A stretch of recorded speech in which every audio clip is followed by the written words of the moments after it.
ओम एकदंत महाकायं लंबोदरगजाननं विघ्ननाशकरं देवं हिरम्बं प्रणमाम्यहम्।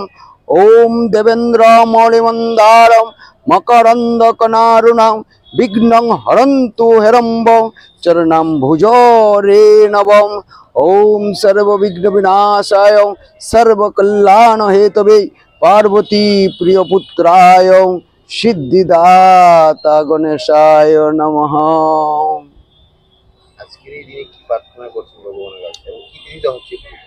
আজকে ভাদ্র মাসের শুক্লা চতুর্থী, এই চতুর্থী তিথিতে শুক্লপক্ষের চতুর্থ তিথিতে আমরা সবাই সিদ্ধিদাতা বিনায়কের পূজা করে থাকি। সবাই সৌভাগ্য কামনায়,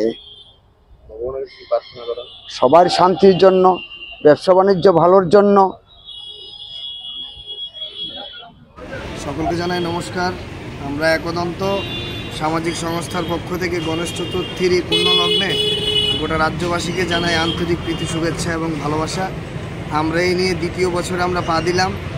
আমরা ভগবানের কাছে প্রার্থনা করি সবাই ভালো থাকুক, সুস্থ থাকুক, শান্তিতে থাকুক। আমাদের গতকাল শুভ উদ্বোধন করেছেন আমাদের রাজ্যের সর্বকালের সর্বশ্রেষ্ঠ মুখ্যমন্ত্রী প্রফেসর ডক্টর মানিক সাহাজি এবং বৃন্দাবন থেকে আগত সেই বাচ্চা ছোট্ট প্রভুজি, ভগবত প্রভুজি। আজকে থেকে আমাদের প্রসাদ বিতরণ অনুষ্ঠান শুরু হবে এবং আজকে সন্ধ্যাবেলায় আমাদের যে ভগবত যে বাচ্চা ছেলেটি ভগবত প্রভুজি, যাকে নাকি আমরা হাই হ্যালো ছোড়ো হরে কৃষ্ণ বলো, এই প্রভুজির আজকে এখানে প্রবচন থাকবে। তারপরে ইস্কনের কীর্তন হবে আজকে, আগামীকালকে এবং পরশু দিনও বহিরাজ্য থেকে আগত আর্টিস্টের দ্বারা এখানে সাংস্কৃতিক সন্ধ্যা করা হবে এবং রোজ দিন আমাদের পরশু দিন পর্যন্ত, আজকে কালকে পরশু, আমরা তো 3 দিনের পুজো করি, তো 3 দিনই আমাদের প্রসাদ বিতরণের ব্যবস্থা রয়েছে। তো গোটা রাজ্যবাসীর কাছে আবেদন থাকবে সবাই আসুন, এসে আমাদেরকে এখানে প্রসাদ গ্রহণ করুন। নমস্কার, থ্যাংক ইউ।